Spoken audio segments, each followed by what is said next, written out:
رمضان کے آنے سے پہلے اپنے آپ کو مستعد کر لیجئے، شرک کی علائشوں سے خود کو پاک کر لیجئے، بدعت کی غلاظتوں سے خود کو پاک کر لیجئے، کفر کی غلاظتوں اور گندگیوں سے خود کو پاک کر لیجئے، ایمان کا بوٹا دل میں لگا لیجئے، توحید کو دل میں پنپنے دیجئے، اللہ کو وحدہ لا شریک مانیے۔ جب بھی آپ کو کوئی دنیا میں مشکل پیش آئے فوراً اللہ کے در پہ آئیں، اللہ رب العالمین کے حضور اپنا سوال رکھیں، اللہ کو اپنا دکھڑا سنائیں، اللہ سے مانگنے کی عادت تبھی سے ڈالیں، اللہ کے آگے اپنا دامن پھیلائیں، اللہ کے آگے گڑ گڑائیں۔ السلام علیکم ورحمۃ اللہ وبرکاتہ۔ الحمد لله حمدا كثيرا كما أمر، ونشهد أن لا إله إلا الله وحده لا شريك له في الخلق والأمر، ونشهد أن سيدنا وسندنا محمدا عبده ورسوله المبعوث إلى الأسود والأحمر لتتميم مكارم الأخلاق،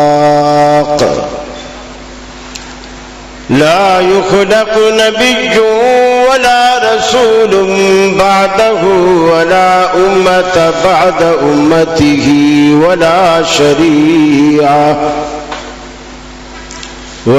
شريعة بعد شريعته ولا كتاب بعد كتابه، وصلى الله تعالى عليه وعلى آله وصحابه الذين هم خلاصة العرب، الذين هم مفاتيح الرحمة ومصابيح الغرل۔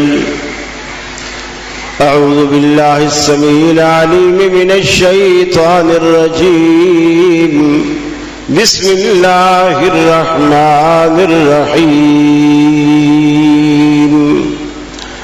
شهر رمضان الذي أنزل فيه القرآن هدى للناس وبينات من الهدى والفرقان، فمن شهد منكم الشهر فليصم، ومن كان مريضا أو على سفر فعدة من أيام أخر، يريد الله بكم اليسر ولا يريد بكم العسر، ولتكملوا العدة ولتكبروا الله على ما هداكم ولعلكم تشكرون۔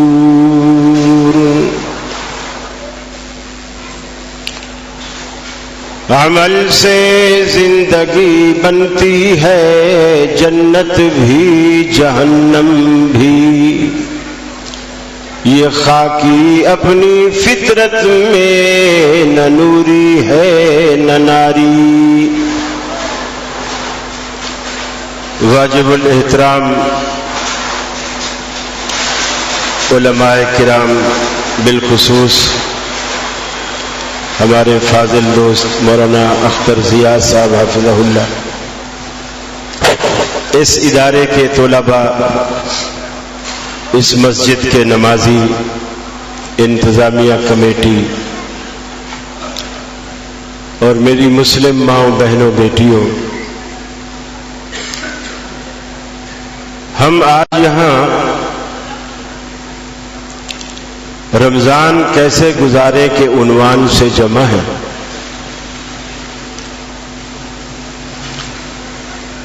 اور آپ کے لیے پروگرام کے بعد تواضع کا اہتمام بھی کیا گیا ہے۔ اگر آپ میں سے کوئی اٹھ کے گیا تو یقیناً وہ نقصان اٹھائے گا، اس لیے وہ فائدہ پانے کے لیے آپ کو آخر تک بیٹھنا پڑے گا۔ اللہ نے رمضان کو کچھ اس طرح بنایا ہے کہ صرف نمازی طبقہ، دیندار طبقہ، علماء طبقہ ہی نہیں اسے پسند کرتا، بلکہ تمام طبقات اسے پسند کرتے ہیں۔ یہ ایک الگ بات ہے کہ پسند کا زاویہ الگ الگ ہوتا ہے۔ میرا بھی کوئی پنکھا چلا دے، یہ ادھر والا پنکھا ہے چلا دے۔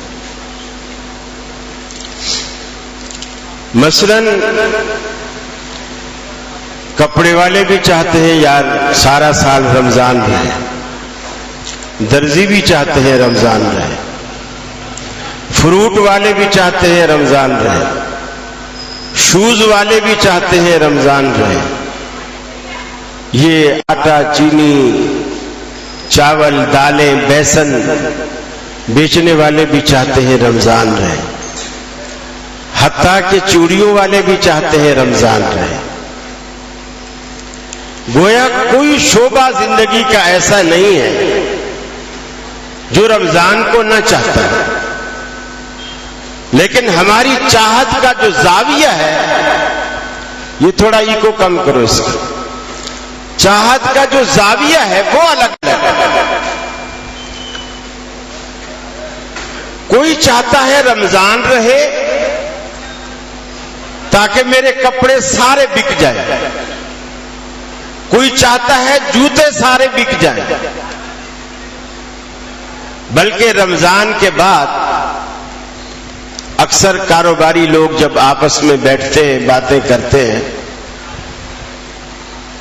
تو وہ کہتے ہیں کہ یار ماشاءاللہ اس دفعہ تو رمضان کا آخری عشرہ ہمارا ایسا گیا ہے کہ اب 4 سال آگے کے مارکیٹ بند رہے تو بھی ہم نے کما لیا۔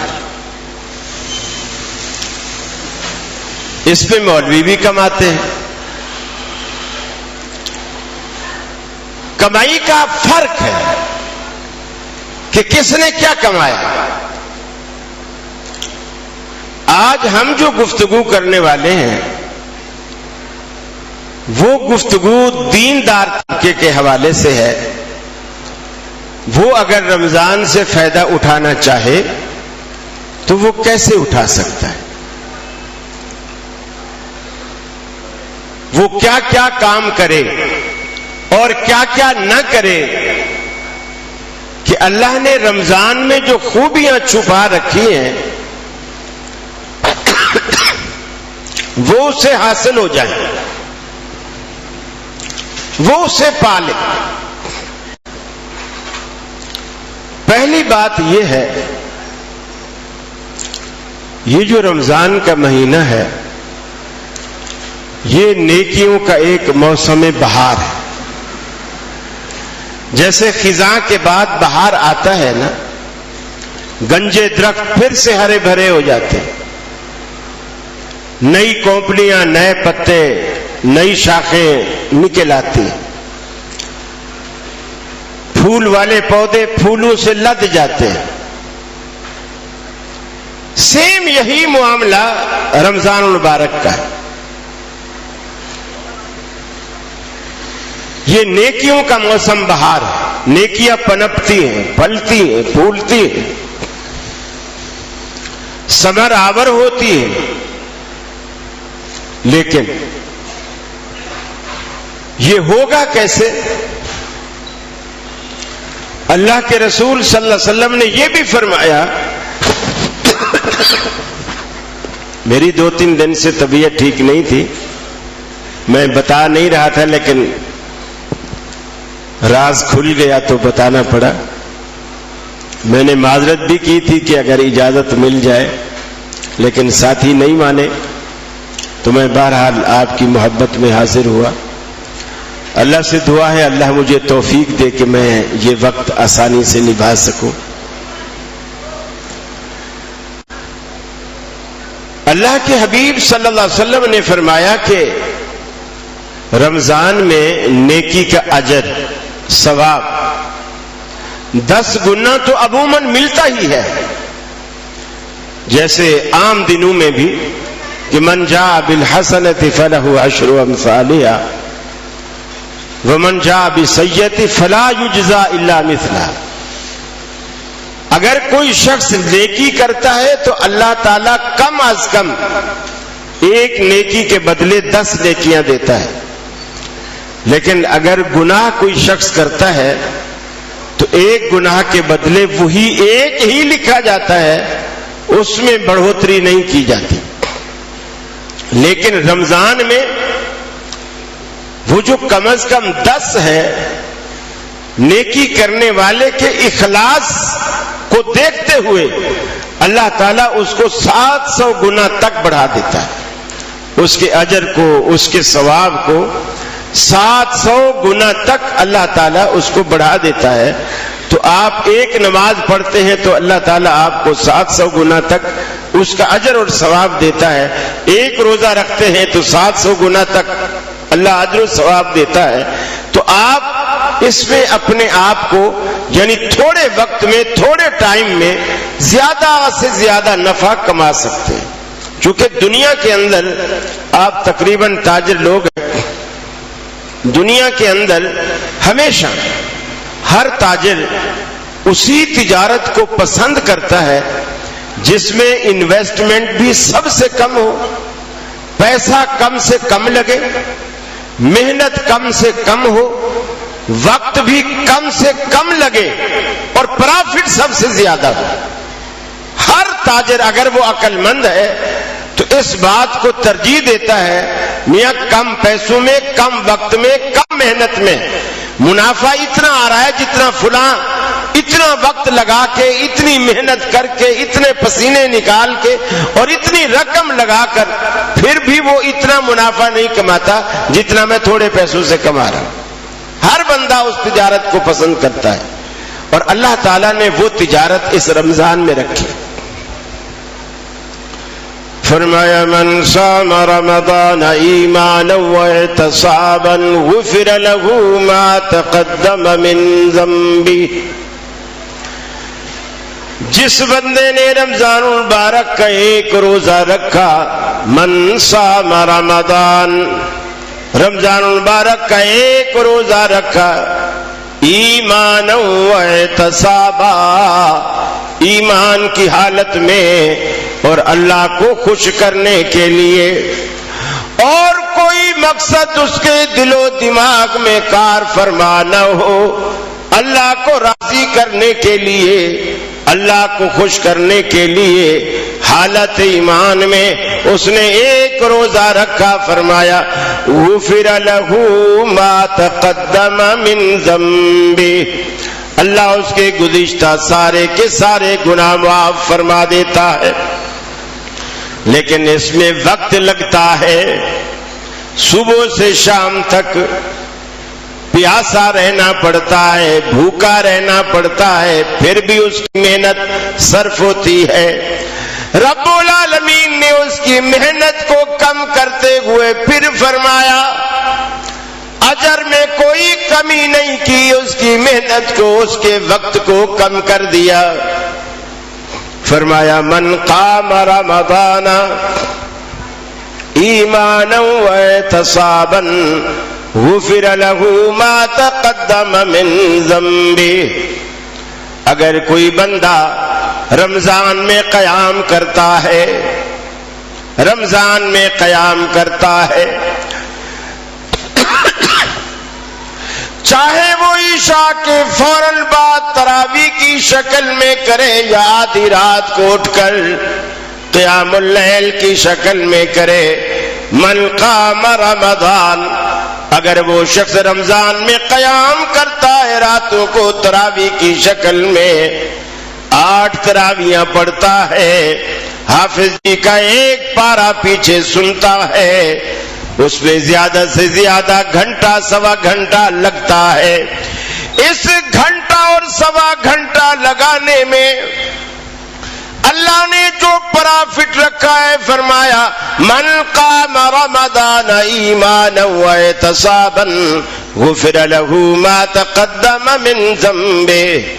اللہ نے پرافٹ وہی رکھا اگر وہ تراویح رمضان کی پڑھتا ہے ادا کرتا ہے میں اس کی گزشتہ زندگی کے سارے گناہ معاف کر دیتا ہوں.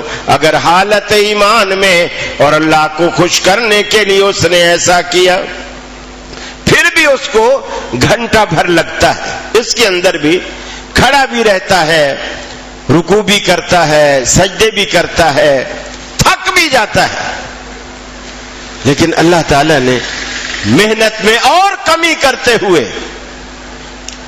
اجر نہیں گھٹایا, نفع کم نہیں کیا.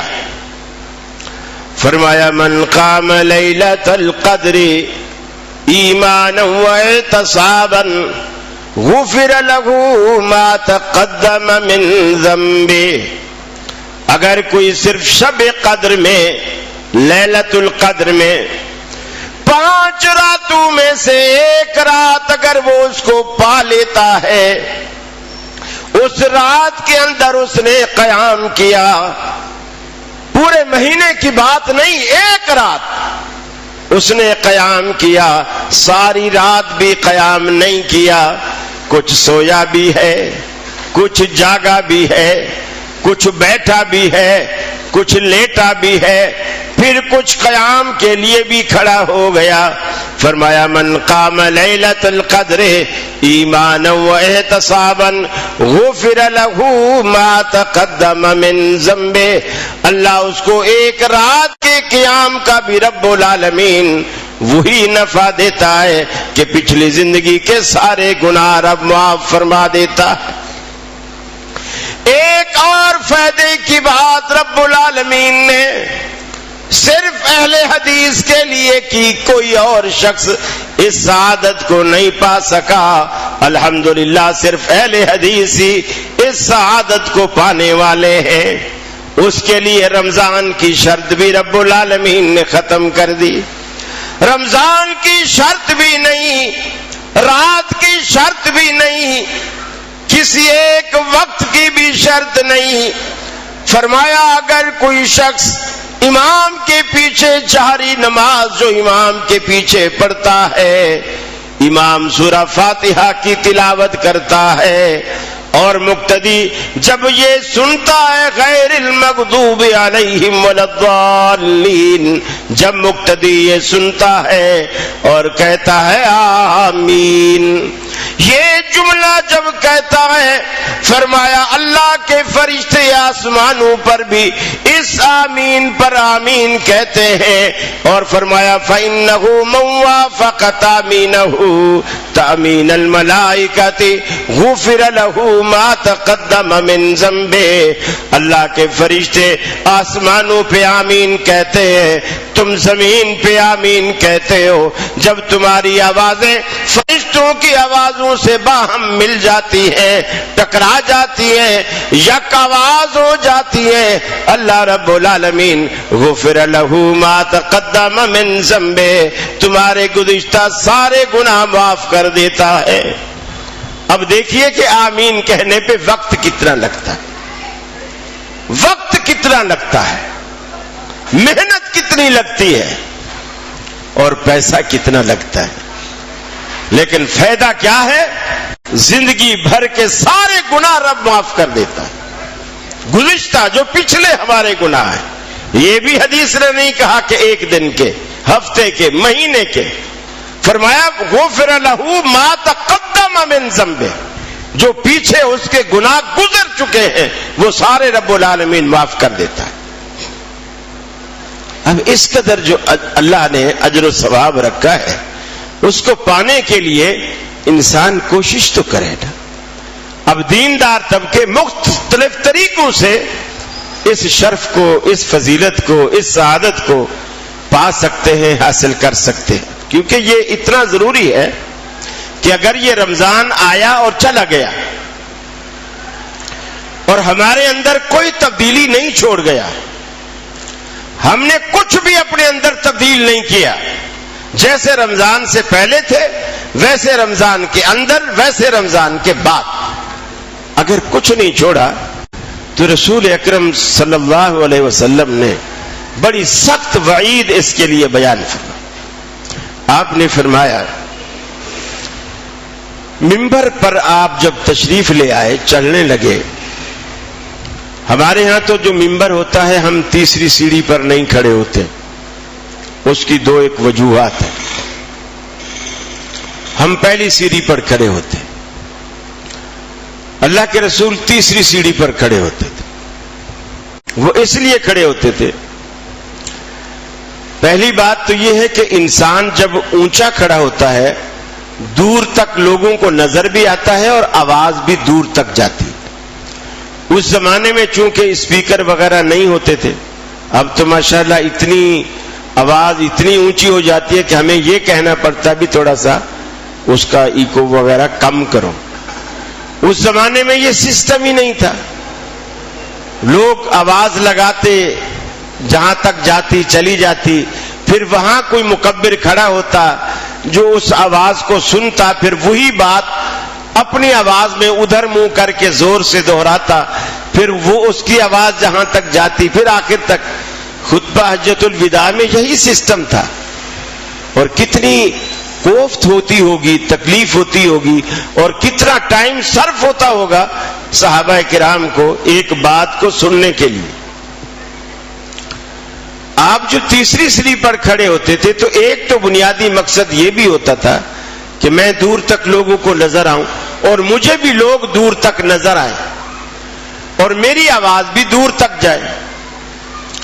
اور دوسری ہمیں جو مجبوری تیسری سیڑھی پر نہ کھڑے ہونے کی ہے وہ یہ ہے، رسول اللہ صلی اللہ علیہ وسلم کے زمانے میں یہ جو ہمارے محراب ہوتے ہیں نا، رسول اللہ صلی اللہ علیہ وسلم کے زمانے میں یہ محراب نہیں ہوتے تھے. اس زمانے میں جگہ کی بھی اتنی کمی نہیں ہوتی تھی، سستی جگہ ہوتی تھی، وافر جگہ ملتی تھی. تو امام پوری صف جو پہلی صف ہوتی ہے نا وہ امام پوری گھیر لیتا تھا. اب مسجد جتنی چوڑی لمبی ہو، بھلے اس میں 200 آدمی ایک ہی صف میں آتے ہوں، تو امام پہلی صف میں کھڑا ہوتا اور وہ 200 آدمیوں کی جگہ وہ اکیلا لیتا تھا. محراب نہیں ہوتا تھا، بس سینٹر میں تھوڑا سا دیوار کو ایسے چھیل کے سینٹر کا ایک نشان دے دیا جاتا تھا، پتہ چلتا کہ یہ محراب ہے. وہ دیوار کی لمبائی میں سینٹر میں ایک تھوڑا سا دیوار کو چھیل دیا. اب ہمارے ہاں منبر ہوتا ہے محراب کے اندر، چونکہ جگہ کی قلت ہے اور جگہ قیمتی ہے، مہنگی ملتی ہے. اب وہ 200 آدمیوں کی صف ایک اکیلا امام گھیرے تو بہت نقصان ہے، اس لیے اس کی چھوٹی سی جگہ ایک مصلی کے لیے آگے نکال دی جاتی. پھر وہ جو اوپر محراب ہے اس کے اوپر پنکھا بھی ہوتا ہے. اللہ کے رسول کے زمانے میں تو یہ پنکھے چھت والے تھے ہی نہیں. اب محراب میں پنکھا لگا ہو اور خطیب کو جوش چڑھے جی میں تو سنت پہ عمل کروں گا، وہ تیسری سیڑھی پر چڑھ جائے اور خطبہ دینے والے بھی مولانا شریف ہساروی صاحب ہوں اور جوش خطابت میں ہاتھ بھی یوں کرے تو جیسے ہاتھ اوپر جائے گا تو انگلیاں کٹ کے وہاں جا پڑیں گی. اوپر تو پنکھے لگے ہوئے، وہ تو اپنا کام کر رہے ہیں. یہ کچھ مجبوریاں ہیں. اور دوسری مجبوری یہ تھی، صدیق اکبر کا جب زمانہ آیا رضی اللہ تعالیٰ عنہ تو انہوں نے ادباً احتراماً کہ جی نبی کریم صلی اللہ علیہ وسلم تیسری سیڑھی پر کھڑے ہوتے تھے تو میں تو ان کا غلام ہوں، میں تو ان کا خادم ہوں، میں اس جگہ پہ کھڑا نہیں ہوتا. وہ ایک سیڑھی نیچے آ کے کھڑے ہوئے، دوسری سیڑھی پر کھڑے ہو کے خطبہ دیتے تھے. سیدنا فاروق اعظم رضی اللہ تعالیٰ عنہ کا جب دور آیا، انہوں نے کہا کہ جب ابو بکر صدیق نبی کے احترام میں ایک سیڑھی نیچے اتر آئے تو میں تو ابو بکر کو بھی اپنے سے بہتر سمجھتا ہوں، تو وہ ایک سیڑھی اور نیچے اتر آئے، یعنی پہلی سیڑھی پر آ گئے.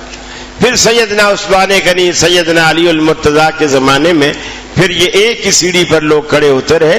لیکن ایسا منع نہیں ہے. لیکن اگر آج بھی کوئی شخص تیسری سیڑھی پر خطبہ دینا چاہتا ہے تو اس کو منع نہیں ہے، وہ دے سکتا ہے، لیکن اپنی ذمہ داری پر. اوپر بھی دیکھ لے، دائیں بائیں دیکھ لے، پنکھا کتنا دور ہے، کتنا فاصلے پر ہے، تو خطبہ دے، شرعاً منع نہیں. اللہ کے حبیب جب تیسری سیڑھی پر چڑھ گئے تو ہر سیڑھی کے اوپر آپ آمین آمین آمین کہتے گئے. اور یہ آپ صلی اللہ علیہ وسلم نے ایسا آج پہلی دفعہ کیا. اس سے پہلے جب بھی آپ منبر پر چڑھے تو آپ نے یہ آمین کے الفاظ ہر زینے پر نہیں کہے. صحابہ کرام نے آپ سے پوچھا یا رسول اللہ صلی اللہ علیہ وسلم آج آپ نے ایک ایسا عمل کیا جو اس سے پہلے آپ نے کبھی نہیں کیا, اس کی کیا وجہ ہے؟ آپ نے فرمایا ترتیب اب میرے ذہن میں نہیں ہے کہ پہلی سیڑھی پر کیا اور دوسری پر کیا, لیکن باتیں تینوں یاد ہیں. آپ صلی اللہ علیہ وسلم نے فرمایا کہ جب میں نے پہلی سیڑھی پر قدم رکھا تو جبریل امین نے میرے کان میں آ کے کہا وہ شخص برباد ہو جائے, اس کے لیے ویل ہو, وہ تباہ و برباد ہو جائے جس شخص نے اپنی زندگی میں اپنے بوڑھے ماں باپ کو پایا اور ان کی خدمت کر کے اللہ کو راضی نہیں کر سکا اور جنت نہیں کما سکا, جنت حاصل نہیں کر سکا. تو جبریل کی اس بد دعا پر فرمایا کہ میں نے کہا آمین, اللہ ایسا ہی ہو, اللہ کرے ایسا ہی ہو. اب جبریل بد دعا دے, اللہ کے رسول آمین کہیں تو پھر قبولیت میں کوئی شک رہ سکتا ہے؟ کتنے بدبخت ہیں وہ لوگ جو اپنی جوانی میں, اپنی زندگی میں اپنے بوڑھے ماں باپ کو اذیت دیتے, تکلیف دیتے ہیں, ان کا دل دکھاتے ہیں صرف بیویوں کے کہنے پر. بیویاں پٹی پڑھاتی ہیں کہ یہ جو تیرا بڈھا باپ گھر میں ٹھہرا ہوا ہے نا, دمے کا مریض ہے, ساری رات کھانستا ہے, نہ سوتا ہے نہ سونے دیتا ہے, اس کو باہر نکال. اب یا تو یہ رہے گا اس گھر میں, تیرا بڈھا باپ رہے گا, یا پھر میں رہوں گی. اب وہ جوان بیٹے کو اس عمر میں باپ کی ضرورت نہیں ہے, بیوی کی ضرورت ہے, چونکہ وہ بستر گرم رکھتی ہے. بیوی کی ضرورت ہے, باپ کی ضرورت نہیں ہے. وہ اس عمر میں باپ کو دھکے دے کر گھر سے نکالتا ہے. لیکن وہ یاد رکھے رسول اللہ صلی اللہ علیہ وسلم کی بد دعا اسے کبھی ہرا بھرا ہونے ہی نہیں دے گی. وہ یہ سوچے میں بوڑھے باپ کو گھر سے نکال کر خوشحال ہو جاؤں گا, خوشحال زندگی گزاروں گا. جو بندہ بھی ترقی کرتا ہے, ذہن میں رکھیے, اس فارمولے کو دل و دماغ میں بٹھا لیجیے, جو بندہ ترقی کرتا ہے اس کی ترقی کے پیچھے اس کے ماں باپ کی دعائیں ہوتی. اگر اس کے ماں باپ کی دعائیں نکل جائیں اس کی زندگی سے, وہ ترقی کر ہی نہیں سکتا, وہ کبھی ترقی کر ہی نہیں سکتا. آپ صلی اللہ علیہ وسلم نے, میرے بھائی, اگر آپ کے سروں پر ماں باپ کا سایہ موجود ہے تو یہ اللہ کی نعمت, اسے غنیمت جانی. اگر آپ نے باپ کو دکھایا ہے, آج معافی مانگیے, آپ معافی مانگیے اور جا کر باپ کو راضی کیجیے. اور ماں باپ کا راضی ہونا سچی بات ہے بالکل آسان نسخہ, ماں باپ کو راضی کرنے کا اور ان سے دعائیں لینے کا. جب باپ یا اماں دونوں تھک ہار کے جب شام کو لیٹتے ہیں نا, وہ لیٹے ہوئے ہوں, آپ ان کی پینتی سے جا کر کے بیٹھ جائیں, پاؤں سے جا کر بیٹھے, پاؤں والے حصے سے آپ بیٹھے اور اپنا ہاتھ ان کے پاؤں پہ رکھے, ہاتھ رکھے اور ایستا ایستا ایسے دبانا شروع کریں. آپ جب دبانے لگیں گے نا, یقین مانیے آپ کو ایسا لگے گا کہ جیسے آپ نے پاؤں پہ نہیں دعا والے بٹن پہ ہاتھ رکھ دیا. آپ دباتے جائیں گے اور اماں بولتی جائے گی جیتے رہو بیٹا, سدا سکھی رہو بیٹا, اللہ کرے میری عمر بھی تمہیں لگ جائے بیٹا. یہ دعائیں کون دیتا کہ میری عمر بھی تمہیں لگ جائے؟ ایسا دنیا میں آپ کا کوئی خیر خواہ نہیں. یہ دعائیں صرف ماں باپ ہی دے سکتے ہیں. وہ آپ کی ترقی کو اپنی ترقی سمجھتے ہیں. ماں باپ کا دل نہ دکھائیے. اور رمضان سے بھی آپ جب ہی فائدہ اٹھا سکتے ہیں جب آپ کے ماں باپ آپ سے خوش ہیں. ماں باپ کو رلا کر اللہ کو راضی نہیں کر سکتے. اللہ کے رسول نے فرمایا والد کی ناراضگی میں رب کی ناراضگی اور والد کی خوشی میں رب کی خوشی ہے. امام ابن سیرین رحمت اللہ علیہ بہت بڑے خوابوں کی تعبیر کے ماہر تھے، معبر تھے بہت بڑے. ان کی کتاب بھی تعبیر الرؤیا کے نام سے ملتی ہے، اردو ترجمہ بھی ہو چکا ہے. ان کی جب والدہ فوت ہوئی نا تو دھاڑے مار مار کے رونے لگے. کسی نے کہا امام صاحب آپ اتنے بڑے عالم ہیں، بزرگ ہیں، ہمیں آپ صبر کی تلقین کرتے ہیں اور خود دھاڑے مار مار کے رو رہے ہیں. انہوں نے کہا نہیں، میں اس لیے نہیں رو رہا کہ میری والدہ فوت ہوئی ہے، اس پر تو میرا صبر ہے، اس پر تو میرا صبر ہے.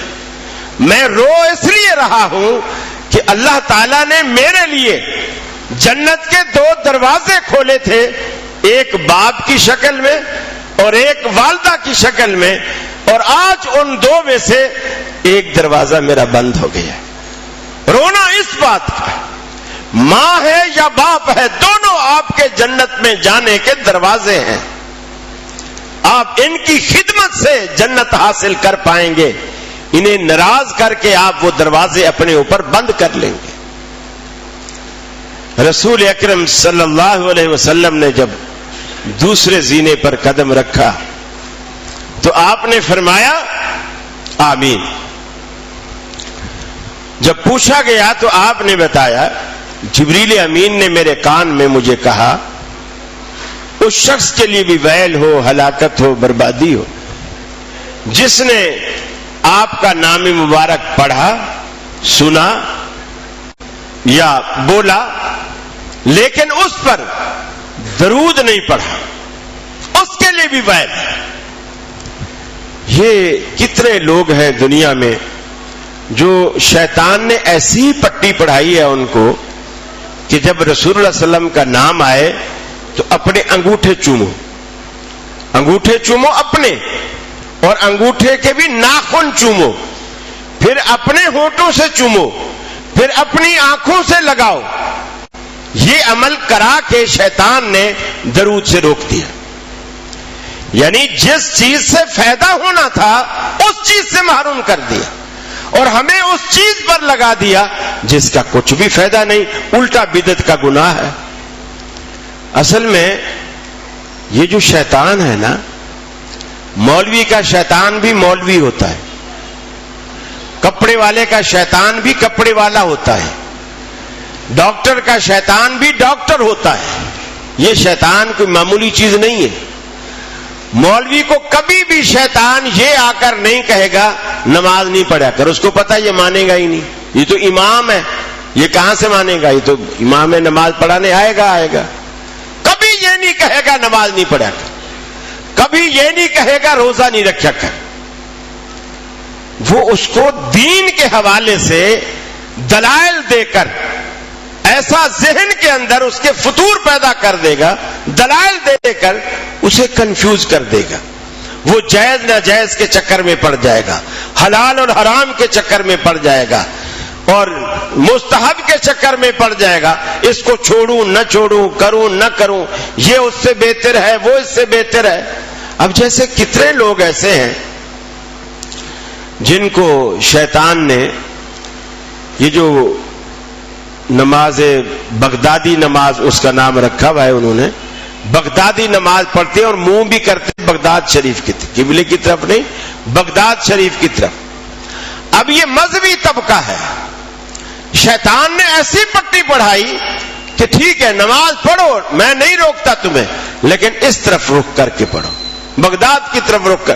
اب شیطان عالم ہے، وہ جانتا ہے کہ ساری زندگی بھی یہ نماز پڑھے بغداد کی طرف رخ کر کے تو اسے ثواب تو کبھی ملنا ہی خیر نہیں تھا، لیکن ساری زندگی اس کی گناہوں سے، شرک سے بھر جائے گی. 2 کام شیطان کرتا ہے، شرک اور بدعت.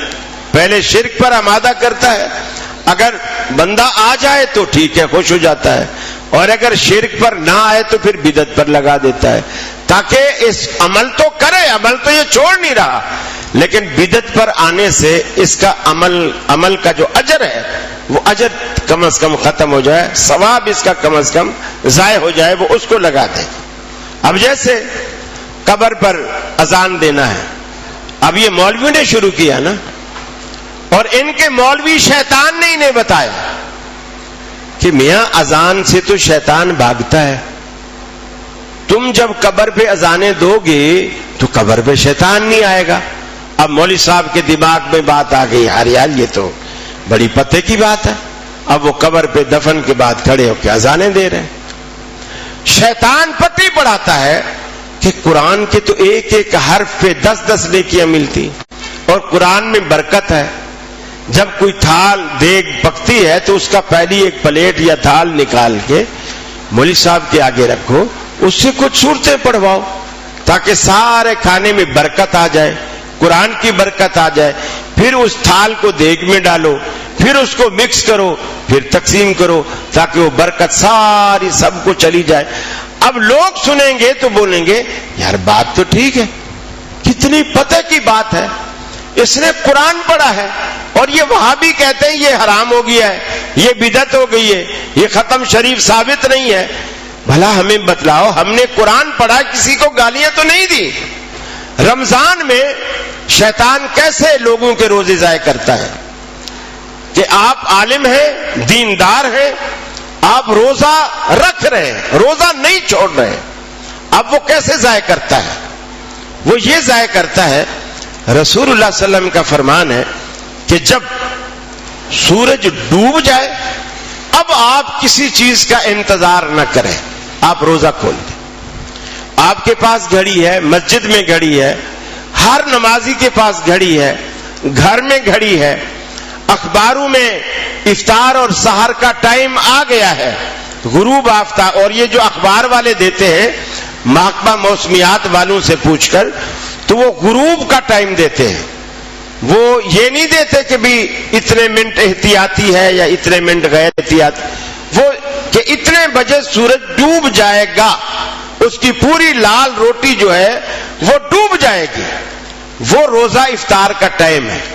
اب شیطان پٹی پڑھاتا ہے لوگوں کو اس کا ثواب ضائع کرنے کے لیے، وہ یہ پٹی پڑھاتا ہے میاں سارا دن تو بھوکا پیاسے رہا ہے، ابھی 2-2.5 منٹ میں کیا تیری کوئی جان نکل رہی ہے؟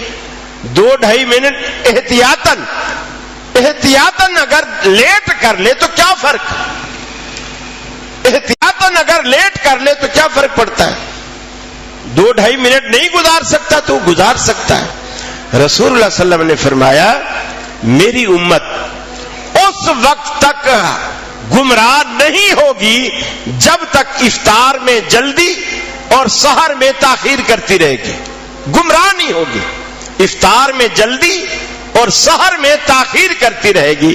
افطار میں جلدی کا مطلب یہ نہیں کہ غروب سے پہلے کھول لے، اور سحر میں تاخیر کا مطلب یہ نہیں کہ سورج نکلنے تک کھاتا رہے۔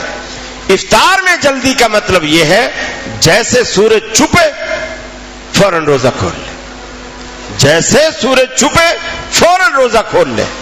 اور سحر میں تاخیر کا مطلب یہ ہے کہ سحر کا جو بالکل آخری وقت ہے، سحری کھانے کا جو بالکل آخری ٹائم ہے اذان ہونے والا، وہ جو اذان والا ٹائم ہے نا، اس وقت تک اپنی سحری کو لے جائے۔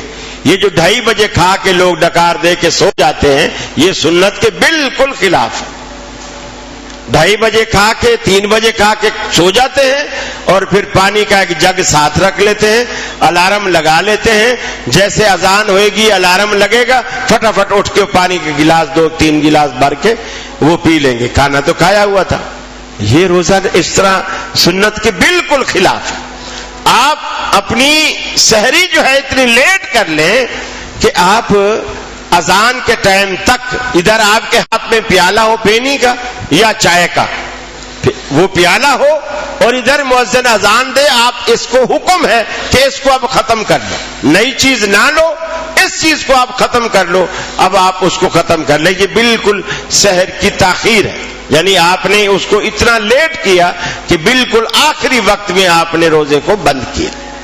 یہ چیزیں اللہ کے حبیب صلی اللہ علیہ وسلم کے فرمان کی روشنی میں کہ شیطان ہمیں روزے سے یا اس نیکی سے نہیں روکتا، اس میں خرابی ایسی پیدا کر دیتا ہے کہ ہم بدعت کی طرف چلے جاتے ہیں اور اس اجر کو اس لیے گنوا بیٹھتے ہیں کہ ہمارا وہ عمل سنت کے خلاف ہو جاتا ہے.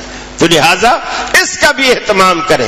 تو میں عرض کر رہا تھا کہ دوسرے زینے پر آپ نے قدم رکھا تو آمین فرمایا، اور اس کی لاجک یہ بتائی کہ جبریل نے میرے کان میں کہا کہ آپ کا نام مبارک سن کر جو لوگ درود نہیں پڑھتے ان کے لیے بھی ہلاکت ہے، تباہی ہے، بربادی ہے. تو آپ انگوٹھے چومنا چھوڑیے، رسول اللہ صلی اللہ علیہ وسلم کے نام پر درود پڑھنا شروع کیجیے. اور یہ جو صلی اللہ علیہ وسلم ہے یہ اختصار، بڑے درود کا یہ اختصار ہے. آپ کم از کم اختصار والا درود ہی پڑھ لیں، بھلے پورا درود ابراہیمی آپ نہیں پڑھ سکتے، آپ اتنا صلی اللہ علیہ وسلم اتنا تو آپ ضرور پڑھیں تاکہ وہ سنت پر عمل بھی ہو جائے. تیسری بات، نبی کریم صلی اللہ علیہ وسلم نے جب تیسری سیڑھی پر قدم رکھا تو آپ نے فرمایا آمین. تو اس کی لاجک آپ نے یہ بیان فرمائی، آپ نے فرمایا جبریل نے میرے کان میں کہا جس شخص کی زندگی میں رمضان آیا، جس شخص کی زندگی میں رمضان آیا اور وہ اللہ کو راضی کر کے اپنے گناہ نہیں بخشوا سکا، جیسے رمضان میں تھا، جیسے رمضان سے پہلے تھا، ایسے ہی رمضان کے جانے کے بعد رہا، تو فرمایا اس شخص کے لیے بھی ویل ہے، ہلاکت ہے، تباہی ہے، بربادی ہے. تو آپ نے فرمایا آمین.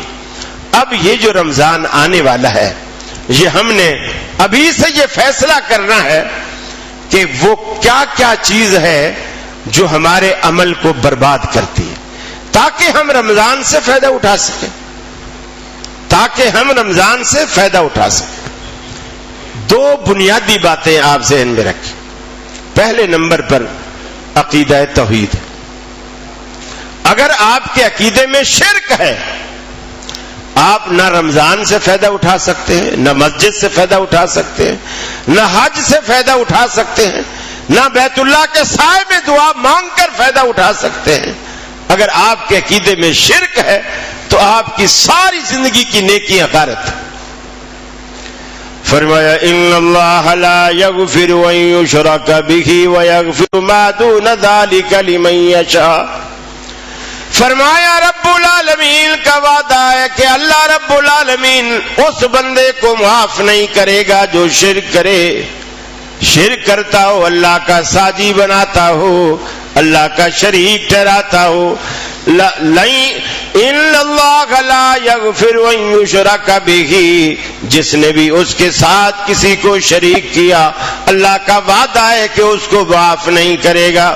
وَيَغْفِرُ مَا دُونَ ذَلِكَ لِمَن. رمضان کے آنے سے پہلے اپنے آپ کو مستعد کر لیجئے، شرک کی علائشوں سے خود کو پاک کر لیجئے، بدعت کی غلاظتوں سے خود کو پاک کر لیجئے، کفر کی غلاظتوں اور گندگیوں سے خود کو پاک کر لیجئے، ایمان کا بوٹا دل میں لگا لیجئے، توحید کو دل میں پنپنے دیجئے، اللہ کو وحدہ لا شریک مانیے. جب بھی آپ کو کوئی دنیا میں مشکل پیش آئے فوراً اللہ کے در پہ آئیں، اللہ رب العالمین کے حضور اپنا سوال رکھیں، اللہ کو اپنا دکھڑا سنائیں، اللہ سے مانگنے کی عادت ابھی سے ڈالیں، اللہ کے آگے اپنا دامن پھیلائیں، اللہ کے آگے گڑ گڑائیں، اس کے لطف و کرم کو آزمائیں، ندامت کی اشک بھی اسی کے سامنے بہائیں، اپنا غم بھی اسی کو سنائیں، اپنی ضرورت بھی اسی کے آگے رکھیں، اپنی امیدیں بھی اسی سے وابستہ رکھیں. اللہ کہتا ہے میرے بندے ساری دنیا میں جہاں بھی جائے گا، جہاں بھی جائے گا تو لوٹا جائے گا. حضرت جی بولیں گے تو آئے گا تو کیا لائے گا، میں آؤں گا تو کیا دے گا، لیکن میرے دروازے پر میرے بندے کبھی کچھ نہ لے کر آ، خالی ہاتھ آ مگر جھولیاں بھر کے جا، لیکن اس عقیدے کے ساتھ آ کہ اللہ کے ساتھ کوئی شریک نہیں، کوئی ساجی نہیں. قل هو اللہ احد اللہ الصمد لم یلد ولم یولد ولم یکن لہ کفوا احد. دنیا میں اس کے نہ کوئی ماں باپ، نہ اس کی اولادیں، نہ اس کی بیوی بچے، نہ اس کے خاندان اور خیش قبیلے. اکیلا، ہمیشہ سے اکیلا، ہمیشہ اکیلا رہنے والا، ہمیشہ قائم اور دائم رہنے والا. اس کو کوئی حاجت، کوئی ضرورت نہیں، نہ اسے کپڑے کی ضرورت، نہ پینے کی ضرورت، نہ کھانے کی ضرورت. وَهُوَ يُطْعِمُ وَلَا يُطْعَمُ. ساری کائنات کو کھلاتا ہے مگر خود کھانے سے پاک ہے. ساری کائنات کو پلاتا ہے مگر خود پینے سے پاک ہے. ساری کائنات کو ساری رات میٹھی نیند سلاتا ہے مگر خود سونے سے پاک.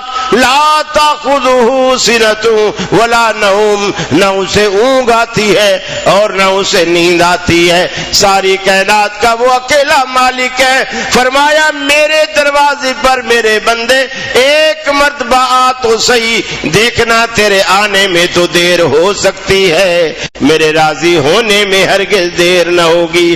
اس عقیدے کے ساتھ جب تو رمضان گزارے گا تو رب العالمین کا وعدہ ہے قال ربکم ادعونی استجب لکم. اے میرے بندو مجھے پکارو، میں تمہاری دعاؤں کو، تمہاری پکار کو قبول کرتا ہوں. مجھ سے مانگ کے تو دیکھو. کیوں گلے کرتے ہو رب العالمین؟ ہم گناہگاروں کی سنتا نہیں. رب العالمین نے کبھی شرط نہیں لگائی نیکیاں لے کر آؤ گے تو میں سنوں گا. رب العالمین تو کہتا ہے نبئ عبادی انی انا الغفور الرحیم.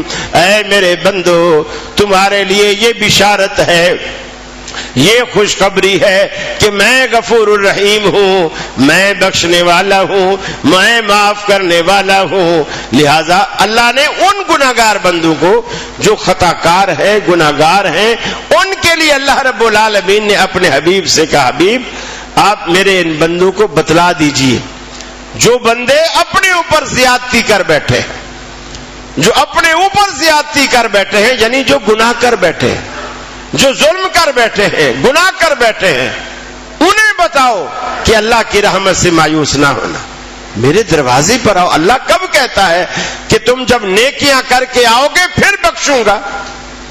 آپ کم نیکیوں سے بھی، اللہ تو نیکیوں کو بڑھا دیتا ہے، آپ کم نیکی سے بھی، حتیٰ کہ اللہ کے رسول نے فرمایا اگر تمہیں کھجور کا وہ جو ایک کھجور ہوتی ہے نا، فرمایا اس سے بھی صدقہ کر کے اگر تمہیں دوزخ کی آگ سے بچنا پڑے تو خود کو بچاؤ، اتنا بھی صدقہ کرو. اور اللہ رمضان میں آپ کو بے شمار موقع دیتا ہے. مثلا افطار کے وقت میں لوگ افطار کرتے ہیں، گھروں میں بھی ہمارے سب کچھ ہوتا ہے، لیکن مسجد میں بھی لوگ آ کے کرتے ہیں، اس لیے کہ گھر میں اگر افطار کریں پھر وہاں سے مسجد کی طرف آئے تو ان کی ایک دو رکعتیں نکل جاتی ہیں، وہ مسجد میں آ کے افطار کرتے ہیں. کچھ ایسے بے وقوف ہیں وہ اپنی جیب میں اپنے گھر سے 2 دانے کھجور کے ڈال کے لاتے، تو وہ پہلا جو روزہ جب اذان ہوگی تو پہلا نوالا جو منہ میں ڈالیں گے، لقمہ ڈالیں گے، وہ اپنے گھر والی کھجور منہ میں ڈالیں گے، مسجد والی کھجور نہیں ڈالیں. کیوں؟ ان کو شیطان نے یہ پٹی پڑھا رکھی ہے، چونکہ حدیث میں آتا ہے کہ جب کوئی بندہ کسی کو افطار کراتا ہے تو اس کو بھی اللہ تعالیٰ اتنا ہی اجر و ثواب دیتا ہے جتنا روزہ رکھنے والے کو دیتا ہے. تو وہ یہ سمجھتا ہے کہ میرا جو سارا دن بھوکا اور پیاسا رہا ہوں تو میرا تو ثواب یہ لے جائے گا، یہ ثواب میرا لے جائے گا، تو وہ اپنی کھجور سے کھولتا تاکہ وہ میرا ثواب مجھے ملے. حالانکہ رسول اللہ صلی اللہ علیہ وسلم نے اتنے واضح لفظوں میں فرمایا جو بندہ کسی کا روزہ افطار کرواتا ہے اللہ تعالیٰ اس کو اتنا ہی اجر دیتا ہے جتنا روزہ رکھنے والے کو دیتا ہے، اور اس کے اجر میں ایک سوئی کی نوک کے برابر بھی کمی واقع نہیں کرتا. یہ اللہ کے رسول نے وضاحت فرما دی، یعنی اس کا ثواب کم نہیں ہوگا. آپ روزہ افطار کرائیے،